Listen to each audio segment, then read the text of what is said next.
Welcome to another episode of Innovation Somalia. I am your host, Abdul Ali. I'm coming to you from Columbus, Ohio. I'm really excited. Today's guest is Meredith Lawson-Rowe. She is running for the state representative here in Columbus, Ohio, District 5. I'm really excited to have her on the program. Looking to dive in this conversation. Thank you so much for taking the time. Absolutely. Very excited and feel like it's an honor and a privilege to be sitting with you today. So thank you. Thank you. When we first met, I think it was the Columbus African Festival here in that town. And we just had a quick preview discussion of some of the things that you do. We talked about a little bit about Reynoldsburg and stuff. Yes. So tell us a little bit about you. Yes. So my name is Meredith Lawson-Rowe. I am a mom, a wife, a public servant, a community organizer. Actually fell into this space because someone asked me to run for office. And after I gave her a million reasons why I was not the right person, she debunked all of my myths and said that I'm already doing the work. I was that person that helped out in the schools, helped out in the community, very involved in church, very involved in the community. And I actually had a following of those that wanted to jump on and serve along with me. And so that's really how I started my journey into being a public servant. So in 19, I was asked to run for office in the ward capacity, serving on council as a ward representative. Was terrified of the idea of actually going out talking to people. When I started knocking on doors, getting people to sign my petition, I fell in love with the opportunity to serve. So fast forward, I was elected as Reynoldsburg Councilwoman representing Ward 4 and had taken it upon myself to share my neighbors' joys and concerns at City Hall. And what better way to accomplish that was to be out in the community, knocking doors, listening to what people had to say, help answer questions. And so that's really how I got started serving, and have had an opportunity to meet people outside of Reynoldsburg and in the community from a county standpoint. And so that's been very rewarding as well. Okay. So now you're running for the state representative. So that's a little bit of step up, right? Yes. So let's just say you get into the office. What are the laws that you feel like you think you can challenge and that needs to kind of needs a little bit of tweaking to better service people you're representative in District 5? Thank you for that question. Before I answer that, I'd like to look back a little. So I was elected as Ward 4 Councilwoman. So instead of running for re-election, I was encouraged to run for City Council President because our president at the time had decided that she was not going to seek re-election. So I leaned into that opportunity and thought, well, this was another way for me to serve my community in more of a leadership position. So I ran for council president, and that's a little more responsibility, a little more opportunity to serve my neighbors in a bigger capacity, partnering with the mayor, city attorney, and such. How's that been going? It's been going fantastic.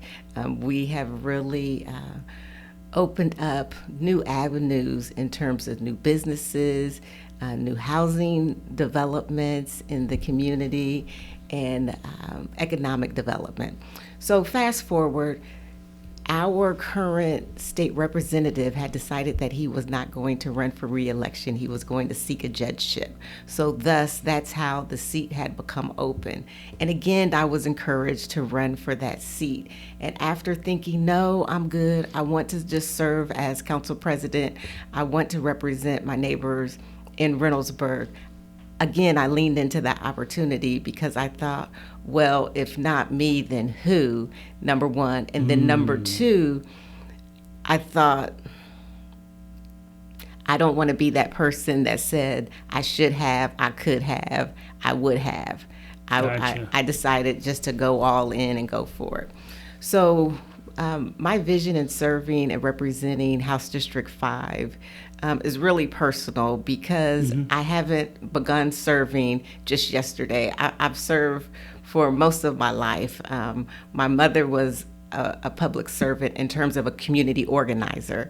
And so I know what it's like to roll up your sleeves and stand shoulder to shoulder with members of the community for the greater good, be it a community food pantry or elevating voices to City Hall in your neighborhood.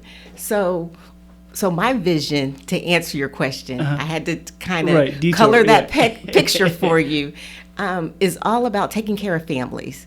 And when I say taking care of families, it's about childcare. Economic development begins at home. We need to take care of families because so many of the adults have to work outside of the home, versus when one parent stays home and one person goes out to work. Our society is so expensive that we really need 3 adults in the house in order to contribute to bills. The cost of living in Columbus is just a little bit rising. But. So it's number one, the core of my service is taking care of families. In terms of economic development, childcare is so important. Healthcare is so important. We talk about, all of the celebrations that we have in the United States. We can't celebrate unless we're healthy. And so it's very important that we take care of our seniors. Our seniors have laid the groundwork for us, and they deserve health care that is quality and not outrageous in terms of spending. They need to age in place. When I say they, I mean seniors as a whole. My mother's 83. She'll be 84 in December. And she is not like the average senior because when she retired, she has a pension from her years of service, plus she has my father's pension from his years of service. But not everybody has that type of safety net. And so I recognize that in order for us to take care of families, we have to take care of our senior generation. Something else that's very important to me is transportation. I know everyone is not able to own a car. Some people don't even care to own a car because of the expenses, but that should not be anything that deters you from going out and making an honest living. So transportation, in terms of public transportation, is very, very important to me. Here in Reynoldsburg, Columbus, the southeast portion of Franklin County, where my district is, House District 5, many of us are heavily dependent on cars. So imagine... the bus doesn't go that far. Well, and it does, but it's limited. Right, that's what I meant by, it's limited, very limited. And so when we take care of the least of us, we're taking care of all of us. So having transportation that I don't have to walk 2.5 miles with no sidewalk in the dark, that would help uplift families. That will help uplift our middle class. So I'm very keen on thinking outside of the box. I know that there has to be some federal dollars, some federal grants that Ohio can leverage. So you're proposing more to have a little bit more transportation available to do that. Absolutely. And I know there's a big project that the Columbus City is working on, Link Us. Yes. So that will eventually kind of sort of take care of a lot of that issue. But I want to unpack a little bit of some of the things you said for healthcare and the childcare and the economic development. If we dig into a little bit one by one, so I know the seniors have to be looked at for sure, right? And everything starts with home. So if we talk about a little bit of childcare, are you proposing more to kind of sort of have added to what we already have, or what are you envisioning is what I'm trying to kind of sort of specifically on the childcare? Thank you. Yes, putting guardrails in place in terms of not everyone qualifies for. I can't remember what the grant is, but it's based on income. Okay. And let's just think back to being in the middle class. Mm-hmm. So we're a middle class family. We never really were accepted, or I'm sorry, not that's the wrong word. We weren't qualified. Yes. We did not qualify for these programs that they have in place for those that are in a different income level. And that's fine. However, many of us who don't, we're essentially working poor. We're working paycheck to paycheck, and we don't actually have any programs in place to help assist our families that need child care. We may be in a different tax bracket, but at the end of the day, we're paying more taxes than the wealthier Americans. Absolutely. I think the way the tax is kind of broken down, it's in somewhat the middle class people struggle the most. I feel like it, in a sense of that, paying more taxes, that's one. Also not qualifying, like you said, to meet up some of the program that's available to different tax bracket that perhaps that's below them.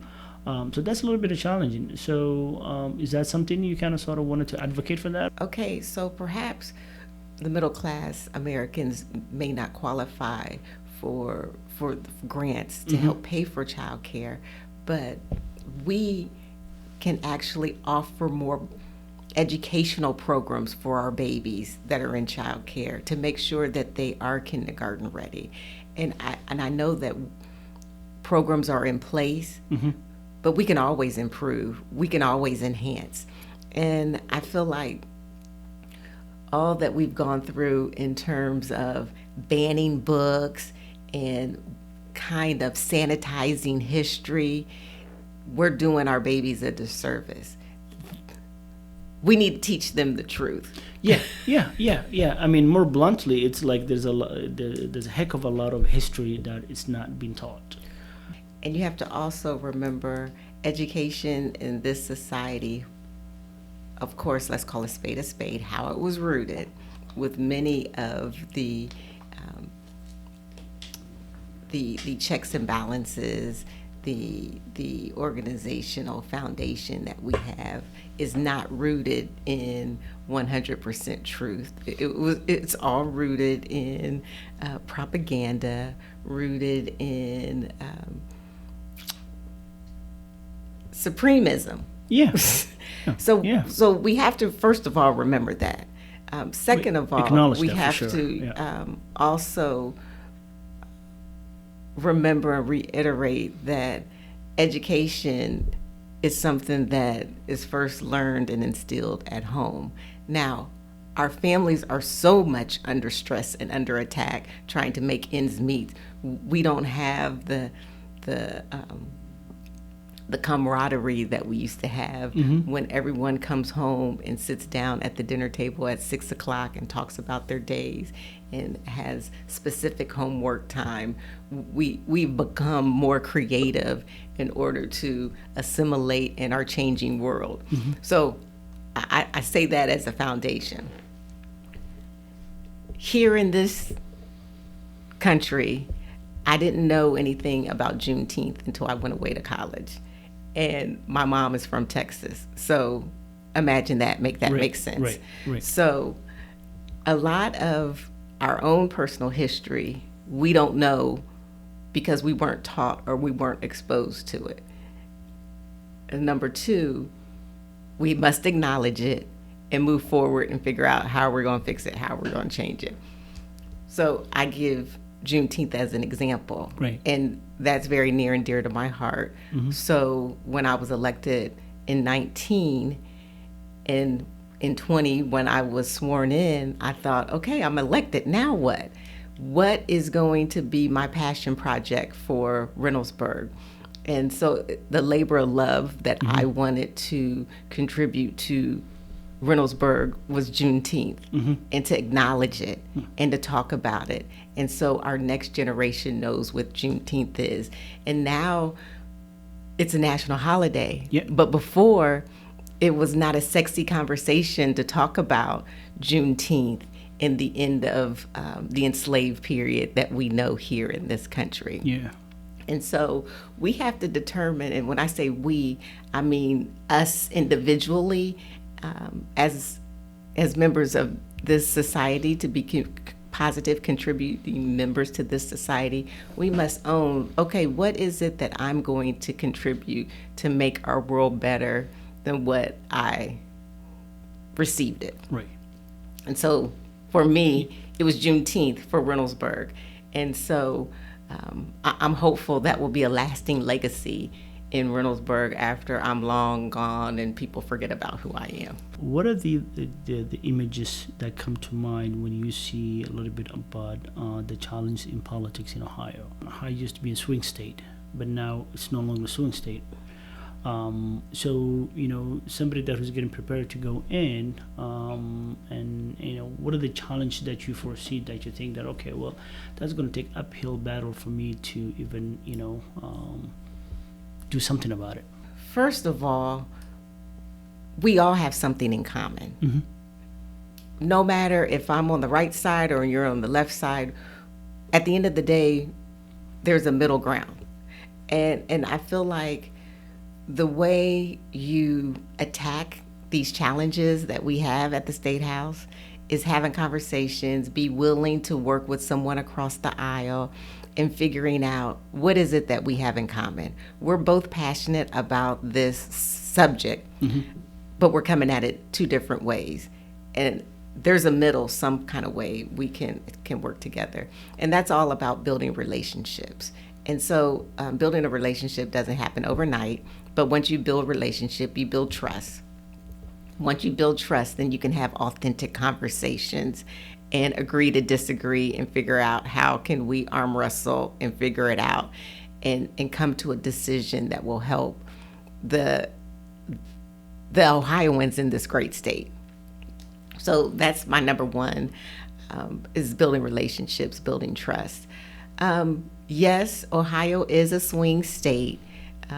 I don't agree that we aren't. Is it a swing state or it used to be a swing state? I think it is a swing state. Still? It still is a swing state, but we have to remember how the district lines are drawn. Okay. So even though the district lines are drawn so that we are not, when I say we, I'm a Democrat. I mm-hmm. own being a Democrat. Yeah. My values are with the Democratic Party.